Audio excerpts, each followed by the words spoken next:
Completely changed lectures for me, because if you're someone who doesn't like putting your hand up or interacting with inside a lecture hall with loads of people in front of you, it's really nice to be able to send your comments out and you can be anonymous. We're all different. Some people are extroverted and some people are introverted, and to have someone that can make sure everyone's voice is heard. It gives people an opportunity who wouldn't necessarily talk out loud to speak, and also to put forward their suggestions without having to raise attention to themselves, which I know some people struggle with, so it's kind of giving the quieter people a voice.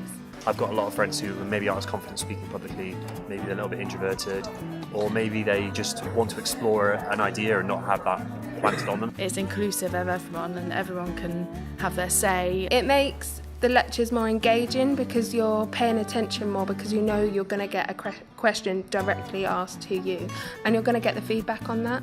It's a really innovative way of making sure that participation is equal across the thing, and it's not just a few people having a few things to say, it's everyone. Everybody kind of nowadays gets distracted by their phones in lectures and things, so it actually kind of sets up their phone to be engaged in the lecture as it is. I think I like the fact that you can see the results at the end. When you can do the free text at any point, so it gives people an opportunity to comment. Comments is amazing, because then you can see the ones that are the best at the top and the most relevant. Representing the statistics in terms of like the pie charts or the graphs, it just gives a really good understanding of what the demographic is thinking in the room.